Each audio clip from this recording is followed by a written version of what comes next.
마가복음 27번째 시간, 만물을 밝히 보십니까? 만물을 밝히 보십니까? 라는 제목으로 하나님 말씀 나누겠습니다.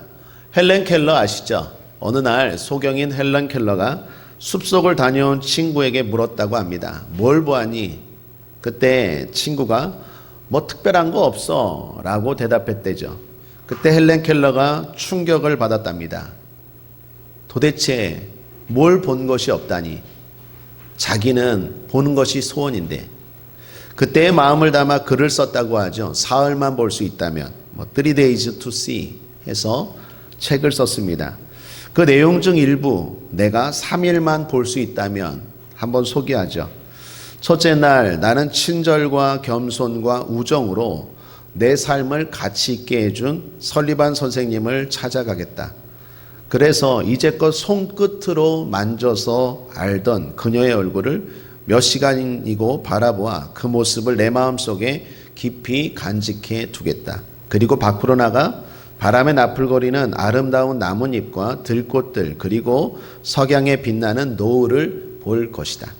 둘째 날 먼동이 트며 밤이 낮으로 바뀌는 웅장한 기적을 보고 나서 서둘러 메트로폴리탄에 있는 박물관을 찾아가 하루 종일 구경할 것이다. 그리고 저녁에는 보석 같은 밤하늘의 별들을 바라보면서 하루를 마무리하겠다. 셋째 날 사람들이 일하며 살아가는 모습을 보기 위해 아침 일찍 큰 길에 나갈 것이다. 거기서 출근하는 사람들의 얼굴 표정을 볼 것이다. 그리고 오페라 하우스와 영화관에 가서 공연들을 볼 것이다. 저녁 때가 되면 네온 사인이 반짝거리는 쇼윈도에 진열되어 있는 아름다운 물건들을 보면서 집으로 돌아올 것이다. 그리고 무엇보다 나를 사흘 동안만이라도 볼 수 있게 해주신 하나님께 감사 기도를 드릴 것이다. 우리가 당연하다고 생각하는 것들, 그런데 누군가에게는 그것이 특별함이고 소원이 될 수 있습니다. 여기서 본다는 것 대단히 큰 은혜입니다. 그런데 성경에서 본다라는 것은 신앙의 상태를 보여주기도 합니다. 누가복음 11장 34절에 보면 내 몸의 등불은 눈이라 내 눈이 성하면 온 몸이 밝을 것이요 만일 나쁘면 내 몸도 어두우리라. 마태복음 6장 22절에도 눈과 관련해서 이렇게 말합니다. 눈은 몸의 등불이니 그러므로 내 눈이 성하면 온 몸이 밝을 것이요. 그러니까 눈이 온 몸을 좌우할 수 있다. 그러니까 신앙의 중요한 상태를 눈으로 표현하고 있습니다. 반대의 경우 사람들의 타락으로 인한 불행도 성경이 눈으로 표현합니다.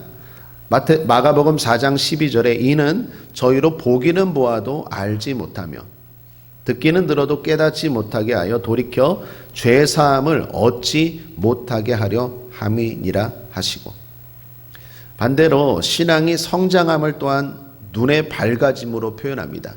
욥이 그랬죠. 욥의 고백, 욥기 42장 5절입니다.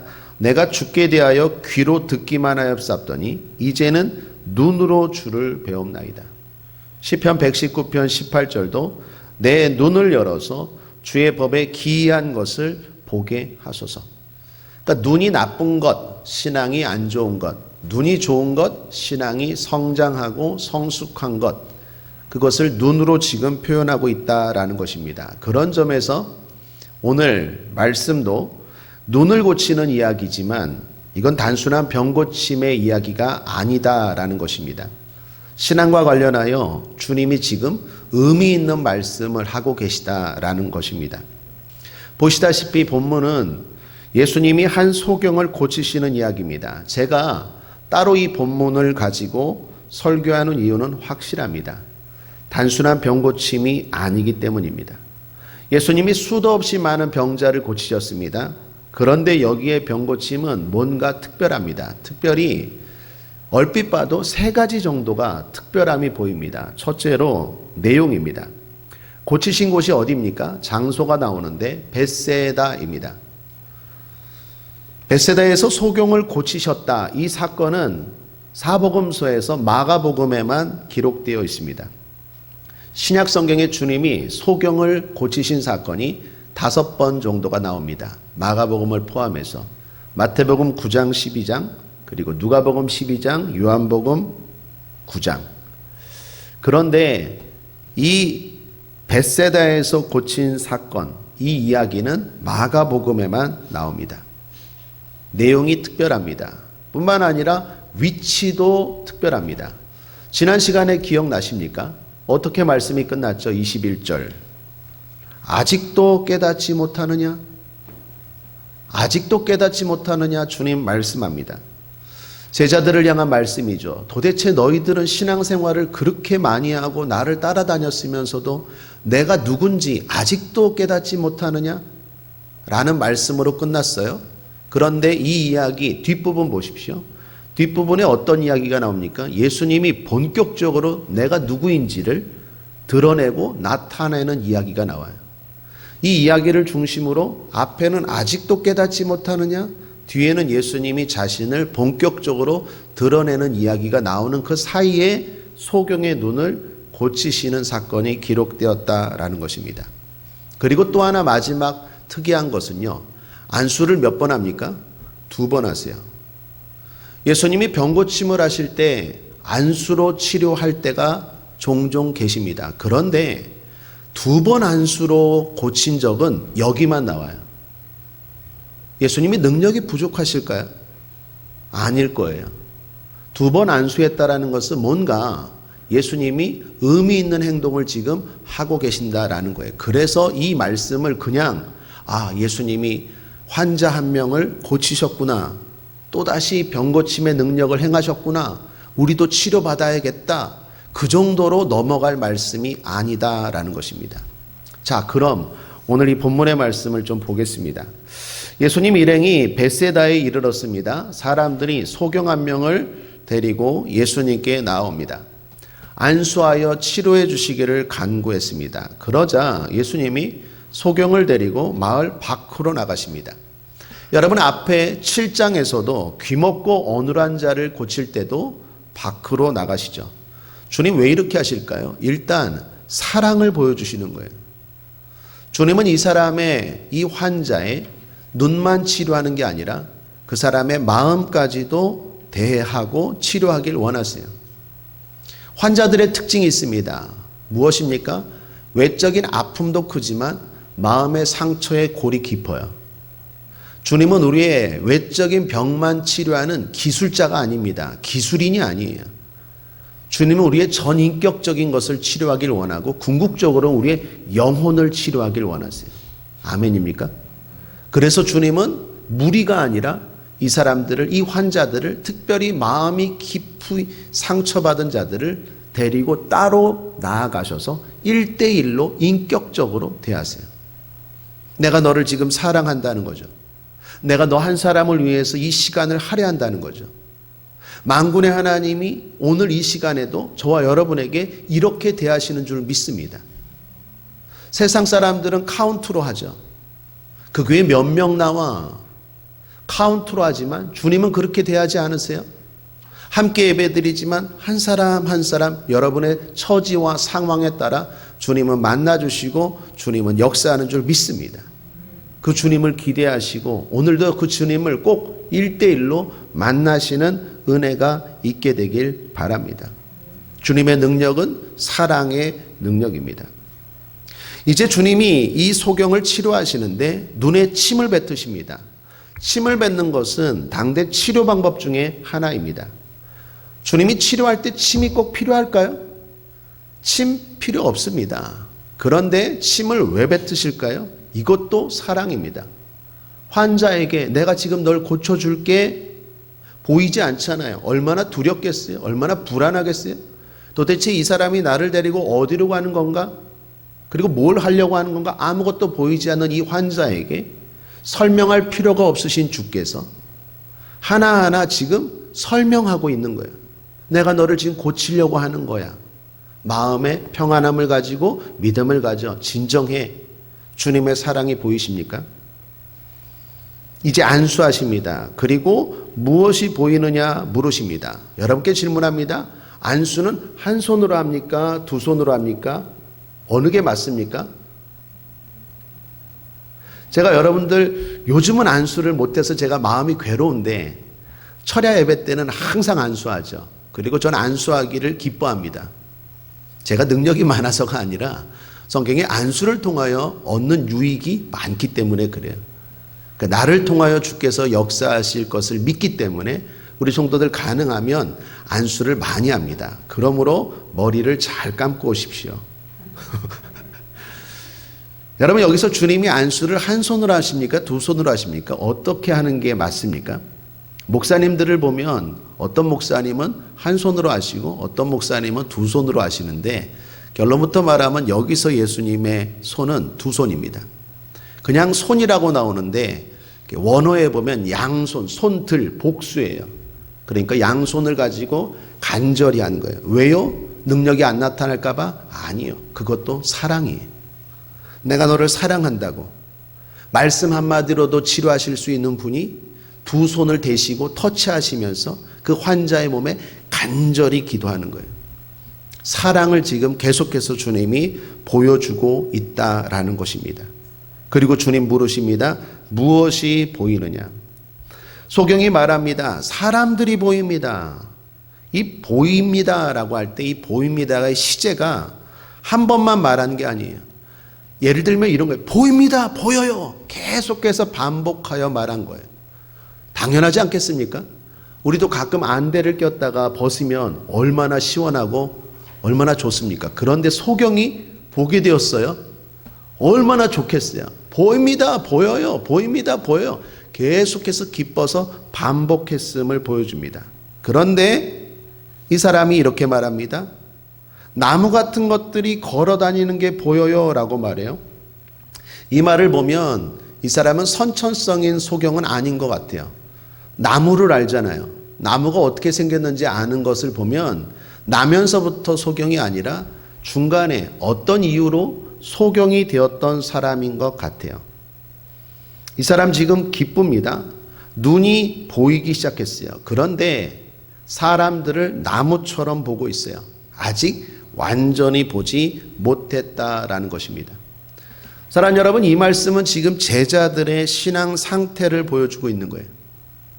제자들이 예수님을 쫓았습니다. 조금은 하나님의 나라, 예수님의 능력을 경험했어요. 말씀도 들었습니다. 기적도 보았습니다. 기쁩니다. 행복합니다. 그러나 여전히 부족합니다. 여전히 믿음이 온전치 않아요.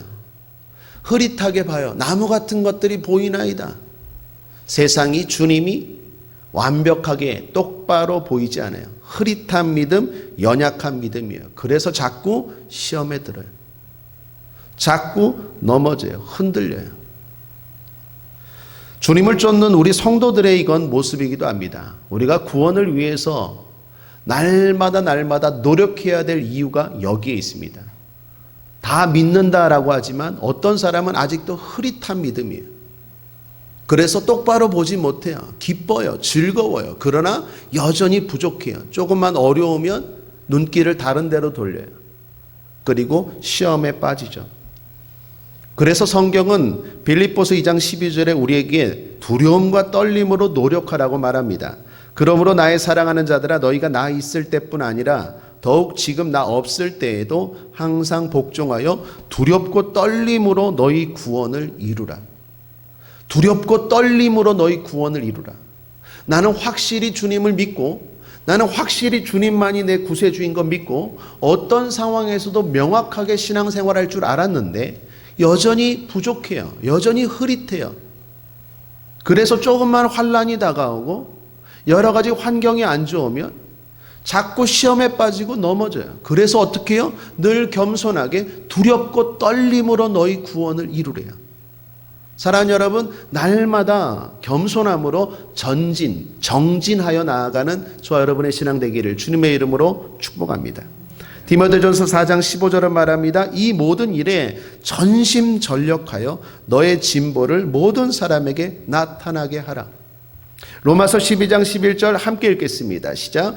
부지런하여 게으르지 말고 열심을 품고 주를 섬기라. 저와 여러분의 신앙의 노력이 계속되기를 바랍니다. 이에 예수님이 그 말씀을 들으시고 다시 안수하십니다. 그러자 주목하여 보게 됩니다. 만물을 밝히 보았다라고 말합니다. 이제 주님이 확실하게 보이기 시작했어요. 사실 원어에 보면 23절의 눈과 25절의 눈이 다릅니다.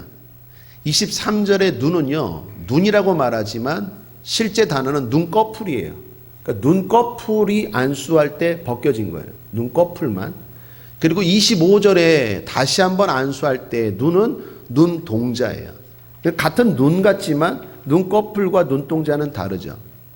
두 번 안수를 통해서 이 사람은 세상이 그리고 어떻게 세상을 살아가야 되는지 확실하게 밝히 보였다라는 것입니다. 그리고 주님 끝으로 이 사람에게 당부합니다. 26절 함께 읽겠습니다. 시작. 예수께서 그 사람을 집으로 보내시며 가라사대 마을에도 들어가지 말라 하시니라. 집으로 가되 마을에는 들어가지 말래. 이게 뭔 말이에요? 집으로는 가라. 그런데 마을에는 들어가지 말라. 그게 말이 됩니까? 이치가 안 맞는 것 같아요. 아마도 이 사람은 마을 벳세다 사람이 아닌 것 같아요. 그러니까 집이 다른 곳에 있는 것 같아요. 자, 그렇다면 주님은 왜 벳세다로 들어가지 말라고 너희 집으로 가고 벳세다라는 마을에 들어가지 말라고 하셨을까요? 벳세다는 심판의 장소이기 때문입니다. 여러분, 벳세다는 주님이 많은 능력을 베푸신 곳이에요. 오병이의 기적이 어디에서 일어났죠? 벳세다예요. 오병이의 기적도 벳세다에서 일어났어요. 그런데 벳세다는 예수님이 특별히 사랑하셔서 특별히 많은 기적과 능력을 베풀었는데 그럼에도 불구하고 회개하지 않은 곳이 벳세다예요. 성경 말씀 마태복음 11장 20절 21절 함께 읽어보겠습니다. 시작. 예수께서 권능을 가장 많이 베푸신 고을들이 회개치 아니하므로 그때에 책망하시되 화가 있을진저 고라시나 화가 있을진저 벳세다야 너희에게서 행한 모든 권능을 두로와 시돈에서 행하였다면 저희가 벌써 베옷을 입고 제앉아 회개하였으리라. 두로와 시돈은 이방 나라예요. 하나님이 택하셨어요. 그 택하신 이스라엘 가운데서도 벳세다는요 더 사랑하시고 더 특별히 선택하셔서 그곳에서 주님이 많은 말씀과 많은 능력을 행하셨어요. 그럼에도 불구하고 변화되지 않는 곳, 그럼에도 불구하고 맨날 불평하는 곳, 그럼에도 불구하고 회개하지 않는 사람들, 그 사람들이 벳세다예요. 사랑하는 여러분, 여기 중요한 말씀이 있어요. 은혜를 헛되이 받지 않게 되길 바랍니다. 은혜를 헛되이 받지 않게 되길 바랍니다. 문제가 있습니까? 기적을 하나님이 베푸셨어요. 그러면 이제 회개해야죠. 이제 믿음으로 살아야죠. 그런데 또 옛날 모습으로 돌아가요. 그리고 또 어려울 때는 주님을 찾아와요. 주님은 진노하세요. 다시는 그곳에 들어가지 말라. 이 사람 보고 말하는 거예요. 너 거기 가서 예수 전하지 말라는 거예요. 그게 첫 번째 의미예요. 내가 주님을 만났다, 기적을 경험했다, 복음을 전하지 말라는 거예요. 주님의 진노예요. 그게 첫 번째 의미예요. 또 하나는 뭘까요? 그런 사람들과 어울리지 말라는 거예요. 거기에 물들지 말라는 거예요. 다시 옛날로 돌아가지 말라는 거예요. 너는 이제 하나님의 은혜를 경험했으므로 새로운 사람들과 새로운 장소에서 새롭게 살아가야 되지. 여전히 기적을 바라고 은혜를 경험했음에도 삶이 변화되지 않고 회개하지 않냐는 그 심판의 불이 내릴 그곳에 가지 말라라는 거예요. 제가 이 말씀 보면서 많은 생각을 했습니다. 하나님이 우리 교회에 얼마나 많은 은혜를 주셨습니까? 얼마나 많은 기적을 주셨습니까? 암병 걸려서 죽는다는 사람도 치료해 주셨어요. 제가 소개하려면 끝도 없어요. 그런데 우리가 정말 주님 앞에 변화되고 있습니까? 우리가 정말 주님 앞에 바르게 합당하게 나아가고 있습니까? 성경은 주의 은혜를 헛되이 받지 말라고 말하는데 주님은 날마다 우리에게 기적만 베풀어 주셔야 되는 분입니까? 만약에 그렇게 생각한다면 주님의 진노의 말씀이 들려져야 돼요. 벳세다야, 다시는 너에게 기적과 능력을 베푸지 아니할 것이다. 그리고 거기에는 어떤 선지자도 어떤 간증인도 들어가지 않게 하겠다. 주님의 엄청난 심판의 말씀이에요. 저와 여러분의 삶 가운데 하나님이 많은 기적을 주신 줄 믿습니다. 이제는 믿음으로 살아야 돼요. 믿음으로 살기 시작하면 이제 또 기적이 따라온다니까요. 근데 내 삶은 회개치 않고 내 삶은 변화되지 않으면서 날마다 문제만 갖고 와서 해결해 달라고 한다면 벳세다와 똑같을 수밖에 없어요. 우리 국제하모니교회 성도들은 이제는 믿음으로 살아갔음으로 말미암아 하나님이 주시는 기적과 은혜가 따라오는 저와 여러분 되기를 주님의 이름으로 축원합니다. 아멘. 정리하면 이렇습니다. 신앙의 단계 중 처음은 내가 죄인됨이 보여요. 하나님을 만나면 어떻습니까? 과거를 생각해 보십시오. 제일 먼저 내가 죄의 상태가 보여. 누가복음 5장에 베드로가 그랬죠. 누가복음 5장 8절입니다. 시몬 베드로가 이를 보고 예수의 무릎 아래 엎드려 가로되 주여 나를 떠나소서 나는 죄인이로소이다 하니. 어두울 땐 모르죠. 밝으면 더러움이 보이는 것처럼 주님을 딱 만나는 순간 처음에는요 내 죄가 보여요. 나의 무능함이 보여요. 두 번째 단계는 뭡니까? 주님만이 희망 되심이 보여요. 주님이 치료 과정을 통해 소경이 주님의 사랑을 경험합니다. 주님의 능력을 경험했어요. 이제 소경은 뭘 깨달았을까요? 주님밖에 없다는 것을 깨달아요. 그리고 그분께 손을 맡기죠. 여러분 오늘 본문에 예수님이 소경의 손을 직접 잡고 마을 밖으로 나가셨다라고 말합니다. 생각해 보십시오. 제자들에게 시킬 수도 있잖아요. 제자들도 함께 있으니까 제자들 보고 저 소경을 데리고 밖으로 좀 데리고 와라 할 수도 있는데 주님이 그 소경의 손을 직접 잡고 마을 밖으로 나아가셨다라는 것입니다. 무슨 말입니까? 소경의 손을 진정으로 잡아줄 수 있는 분은 주님밖에 없다라는 것을 보여주는 거예요.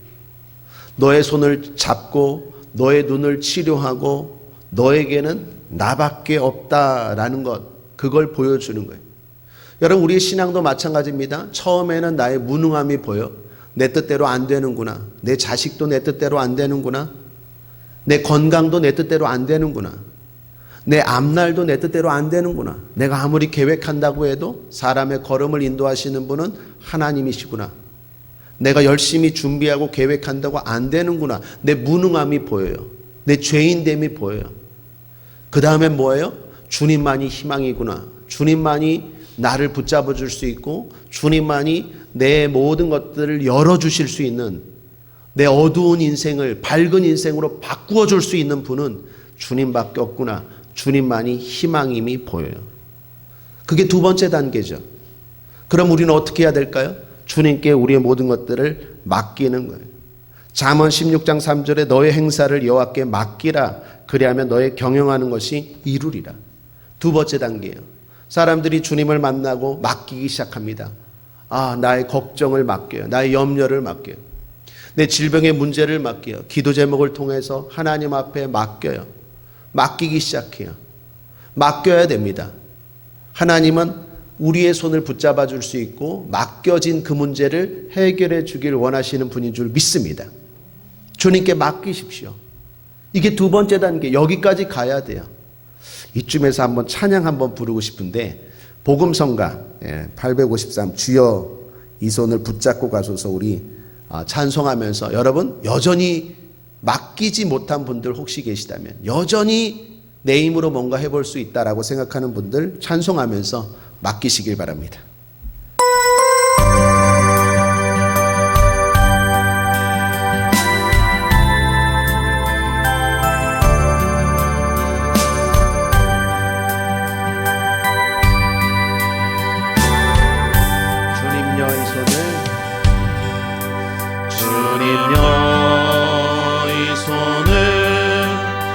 잡고 가소서.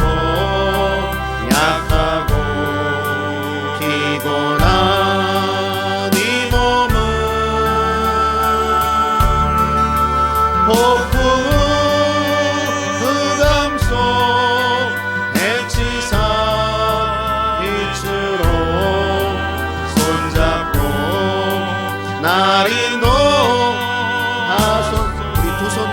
2절 찬양할까요? 인생이 힘들고 고난이 겹칠 때 주이여 날 도와 주소서. 외치는 이 소리 귀 기울이시사 손잡고 날 인도하소서.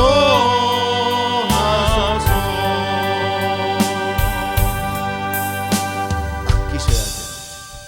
아직도 이게 안 되는 분들 계세요. 여전히 내 힘으로 될 것 같다고 생각하는 분들 계세요. 여전히 주님을 만나고 났음에도 불구하고 맡길 줄을 몰라요. 맡기는 것도 능력이에요. 맡기는 게 믿음이에요. 열심히 사면 된다고 생각해요. 착각이에요. 빨리 깨달아야 돼요. 내 힘으로 안 돼요. 맡겨야 돼요. 기도는 종교적인 의식이 아니에요. 맡기는 거예요. 예배는 종교적인 의식이 아니에요. 맡기는 거예요. 여러분 지금 왜 오셨습니까? 맡기러 온 거예요. 내 힘으로 안 됩니다. 주님 맡아주십시오. 그거 어떻게 표현합니까? 그게 예배고 그게 기도예요. 그게 하나님이 정하신 방법이에요. 그걸 통해서 너 맡기러 왔구나. 내가 맡아줄게. 그때부터 이 문제는 내 손에서 하나님의 영역으로 넘어가는 거예요. 내 손에 있으면 자꾸 걱정이고 염려예요. 무겁죠. 힘은 부족한데 문제는 크기 때문에 자꾸 힘들고 부족해요. 답답해요. 왜 기도하면 마음이 후련합니까? 왜 예배드리면 상쾌하죠? 맡기기 때문에 그래요. 내가 감당할 수 없는 문제 끙끙 붙들고 있는 게 아니라 하나님 앞에 맡기고 나오니까 어때요? 자유로운 거예요. 평안한 거예요. 그러므로 사랑하는 여러분, 자꾸 무겁다고 느껴질 때, 인생이 곤고하고도 느껴질 때는 맡기시길 바랍니다. 그게 기도예요. 그게 예배예요. 그런데 아직도 이게 잘 안 되는 분들이 계세요. 이 단계가 두 번째 단계예요. 저와 여러분이 날마다 믿음이 성장하게 되길 바랍니다. 마지막 세 번째입니다. 만물이 밝히 보이나이다. 25절 함께 한번 읽어보겠습니다. 시작. 이에 그 눈에 다시 안수하심에 저가 주목하여 보더니 나아서 만물을 밝히 보는지라. 아멘. 여러분 24절에 보면 우러러보며 가로되 사람들이 보이나이다. 나무 같은 것들에 걸어가는 것을 보나이다. 이에 그 눈에 다시 안수하심에 저가 주목하여 보더니 나아서 만물을 밝히 보는지라. 여기 본다라는 것을 잘 보십시오. 처음에는 보이나이다. 두 번째는 보나이다. 세 번째는 주목하여 보더니 이제는 밝히 봐요. 이게 지금 신앙의 단계예요. 우리가 계속해서 노력해야 되는 거예요. 처음에는 보이나이다. 두 번째는 보나이다. 세 번째는 어떻게 해요? 내가 주목하여 봐야 돼요. 내가 주님의 은혜를 헛되이 받지 않고 내가 더 주님 붙잡고 주목하여 볼 때 어떤 일이 일어납니까? 이제 만물을 밝히 보게 돼요. 세상이 어떻게 돌아가는지 보여요. 말로만이 아니라 진짜 보여요. 하나님이 세상을 통치하시는구나. 힘 있는 자들이 세상을 통치하는 게 아니라 하나님이 세상을 통치하시는구나. 밝히 보여요. 그 단계까지 가야 돼요. 흐릿하게 보여요. 여전히 그래서 맡기지도 못해요. 맡아준다는데도 맡기지도 못해요. 이거 빨리 넘어가서 더 주님 열심히 기도하고 주님 의지함으로 어떻게 해요? 주목하여 봄으로 말미암아 이제 세상을 밝히 봐야 돼요. 어떻게 살아가야 되는지, 누가 이 땅을 이끌어 가시고 누가 이 세상의 진짜 주인인지 입술이 아니라 진짜 고백한 대로 살아가는 인생이 되어야 될 줄 믿습니다. 그렇게 되면 어떤 일이 일어나는 줄 아십니까? 주님이 먼저가 돼요. 하나님 나라가 먼저가 돼요. 내가 걱정하고 염려하던 건 아무것도 아님을 깨닫게 돼요. 그래서 이 말씀대로 살 수 있어요. 고린도전서 10장 31절 그런즉 너희가 먹든지 마시든지 무엇을 하든지 다 하나님의 영광을 위하여 하라. 대단히 부담스러운 말씀이죠. 하나님의 영광이 목적이 돼요. 옛날에는 먹는 거, 사는 거, 집, 땅, 직장 이런 게 관심인데 이게 바뀌어버려요. 내가 뭘 먹든지 하나님의 영광이 목적이 돼요. 이게 뒤바뀌어버려요. 여러분 9월 달에 다니엘 기도회를 했습니다. 다니엘의 관심이 뭡니까? 총리입니까? 내가 총리가 돼야지, 총리가 되어서 하나님께 영광을 돌려야지. 다니엘이 그렇습니까? 아니요. 총리 관심 없어요. 공직 관심 없어요. 목에 칼이 들어와도 나는 하나님의 뜻대로 할 거야. 그래서 금식하고 우상이 만든 산의 진미 먹지 않고 법령, 금령이 떨어졌는데도 하루에 3번씩 예배하고 기도하고, 그게 다니엘에게는 목적이라니까요. 하나님의 영광이 목적이. 그러니까 공직이 따라온 거지, 내가 총리가 되어서 하나님께 영광을 돌려야지 아니라니까요. 내가 대통령이 되어서 내가 사업을 잘해서 하나님께 영광을 돌려야지 아니라니까요. 하나님의 영광이 목적이 되면 총리 그까짓 것 관심도 없는데 따라오더라니까요. 3번 왕이 바뀜에도 불구하고 다니엘은 여전히 총리예요. 시대를 관통하여 형통이 따라와요. 시편 1편에 복 있는 사람의 축복의 형통이 다니엘의 삶에 펼쳐져요. 사랑하는 여러분, 하나님은 저와 여러분이 형통하길 원하시는 줄 믿습니다. 그러나 우리의 인생의 목적이 바르게 서야 돼요. 하나님의 영광이 목적이어야 돼요. 그게 내가 무슨 사업을 잘해서 성공해서 헌금을 많이 하고 그때 가면 열심히 할게요, 그게 아니라니까요. 영광이 먼저 목적이 돼야 돼요. 뭘 하느냐는 중요하지 않아요. 영광이 목적이 되면 하나님이 공무원을 하든 아니면 직장을 다니든 아니면 사업을 하든 형통케 하실 줄 믿습니다. 이게 하나님의 말씀이에요. 근데 우리는 자꾸 뒤바뀌죠. 이 문제 해결해 주세요. 그러면 하나님께 영광 돌릴게요. 뭐 어떻게 영광을 돌리려고요? 하나님 다 가지고 계신데, 다 하나님 건데 하나님이 영광 받을 게 뭐가 있어요? 우리가 어렵지만, 우리가 힘들지만 마귀의 유혹과 마귀의 공격을 물리치고 그 유혹에 흔들리지 않고 하나님의 영광이 목적이야. 나는 선물을 주신 분, 선물보다도 선물을 주신 분이 내 인생의 주인이야. 그렇게 생각하고 살아가는 그 사람, 하나님이 어떻게 해요? 따라오는 거예요. 마태복음 6장 33절 함께 읽겠습니다. 시작. 너희는 먼저 그의 나라와 그의 의를 구하라. 그리하면 이 모든 것을 너에게 더하시리라 말씀하셨잖아요. 근데 이렇게 못 살잖아요. 왜 못 살아요? 만물을 밝히 못 보니까 그래요. 그러니 여전히 예배가 먼저가 아니고, 여전히 교회가 먼저가 아니고, 여전히 기도가 먼저가 아니고, 돈이 먼저예요. 직장이 먼저예요. 사업이 먼저예요. 그러면 그 인생은 계속 그렇게 쫓겨가요.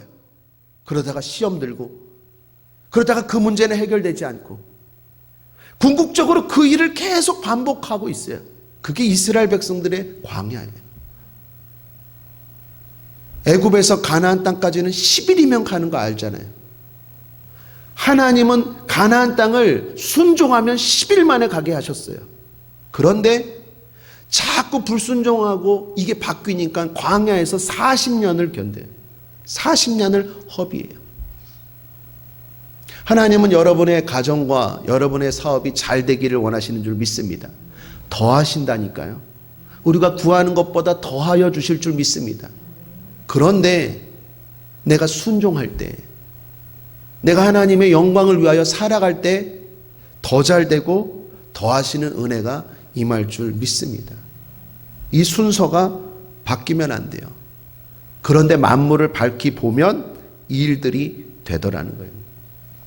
윤맹현 장로님이라는 분이 계십니다.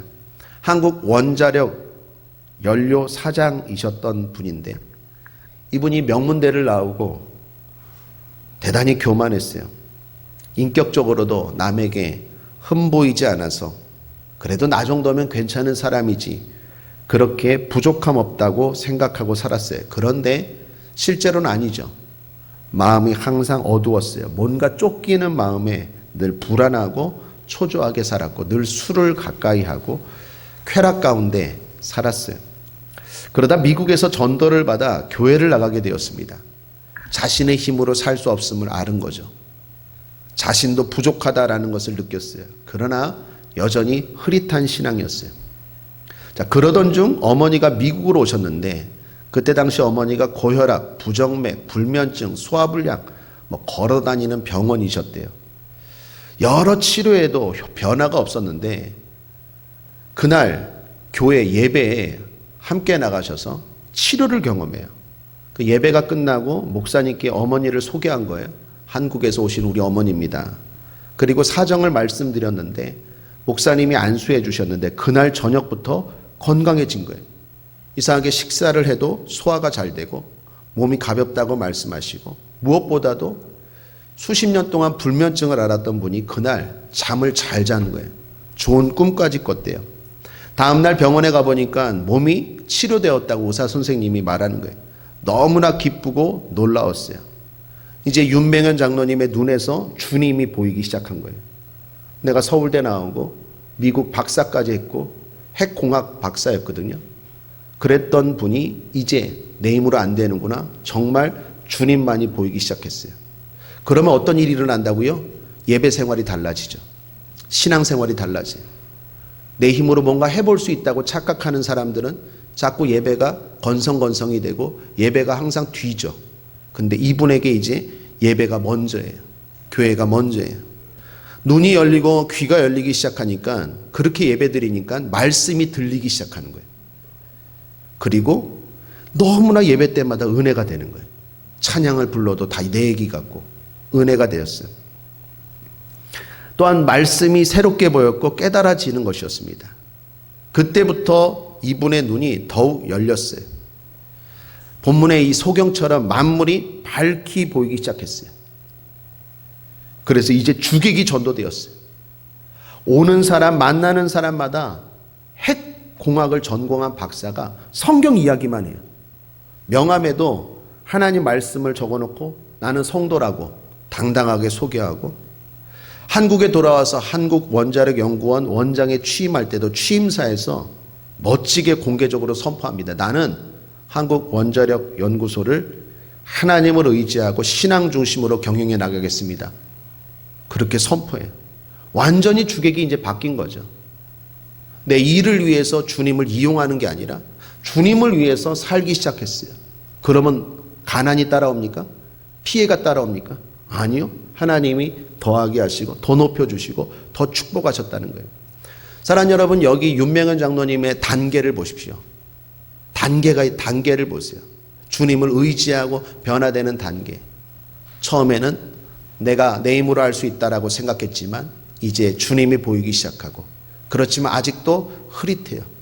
어머니를 통해서 다시 한번 깨닫고, 그리고 좀 더 열리기 시작하고, 내가 이제 노력해서 예배드리고 기도하고 성경을 읽기 시작하면서 이제 만물이 확실히 밝히 보이기 시작해요. 그러니 삶이 어떻게 돼요? 바뀌기 시작하는 거예요. 하나님의 영광이 먼저예요. 그리고 내가 무엇을 먹든지 마시든지 입든지 그건 중요하지 않아요.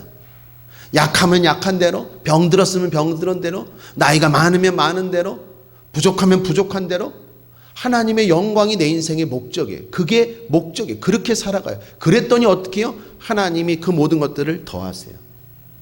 저는 우리 국제하모니교회 모든 성도들이 잘 되길 바랍니다. 그 잘됨은요, 하나님이 주셔야 돼요. 언제 주십니까? 언제 더하여 주십니까? 내가 하나님의 영광이 목적이 될 때 더하여 주세요. 건강 더하여 주세요. 물질 더하여 주세요. 그런데 하나님의 영광은 도대체 내 머리에 아무런 관심도 없고, 교회는 관심도 없어요. 하나님의 나라에 대한 관심도 없어요. 오직 내 건강, 오직 내 가정, 오직 내 앞길이 문제가 되면, 그게 해결이 되면 좋겠지만 안 된다니까요. 이것이 바뀌는 단계까지 가야 돼요. 어떻게 해야 됩니까? 다시 말합니다. 만물을 밝히 봐야 돼요.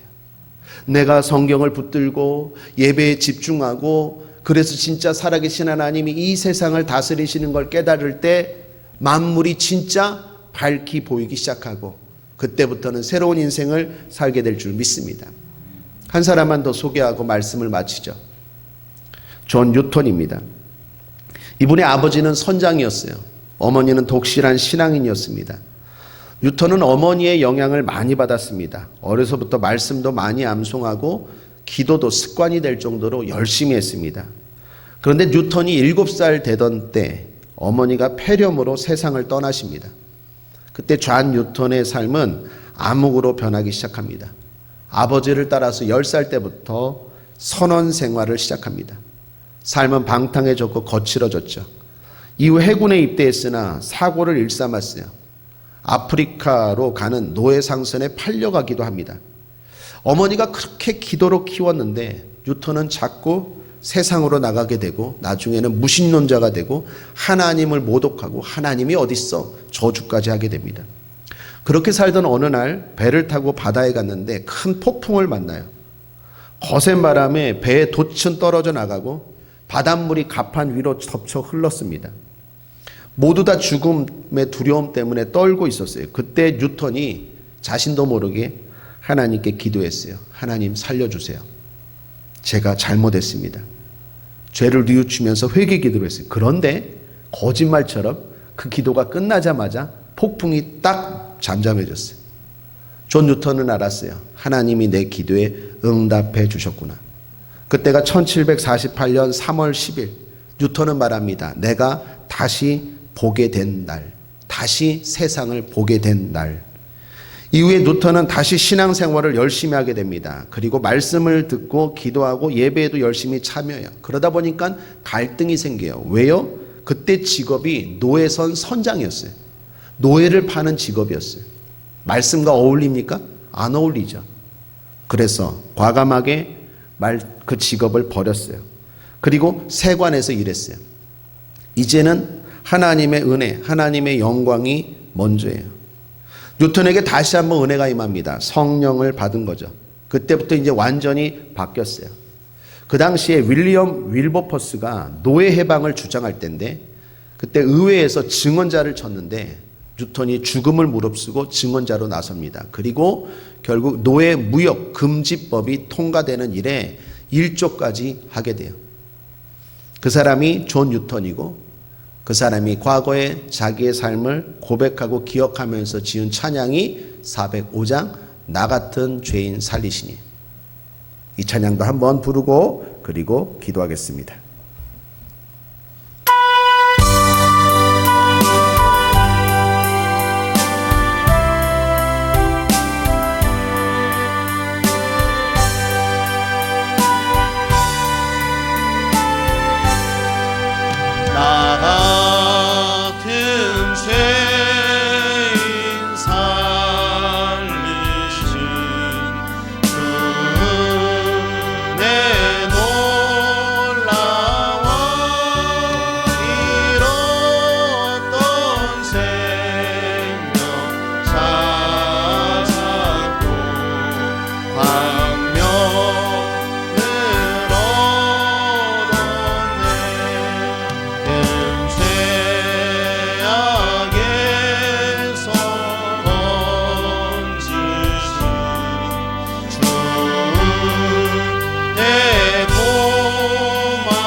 함께 기도하길 원하는데요.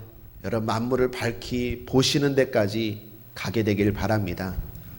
지금 우리의 신앙의 단계는 어디까지입니까? 만물을 밝히 볼 때 우리는 이 땅을 어떻게 살아야 되는지, 후회 없는 인생, 마지막에 잘 살았다, 정말로 잘 살았다 고백하는 인생 될 줄 믿습니다. 주님 살아 계십니다. 오늘도 저와 여러분을 사랑으로 찾아와 주시고 만나 주시는 줄 믿습니다. 주님 앞에 다 맡기십시오. 그리고 결단하십시오. 주여, 내가 진짜 붙들 것, 내가 진짜 관심 가져야 될 것, 그것을 붙잡고 그것을 위하여 살겠습니다. 그러면 주님 더하여 주십니다. 오늘도 그러한 마음을 가지고 주님 이름 3번 부르고 우리 또 회개할 것 회개하고 결단할 것 결단하고 기도하겠습니다.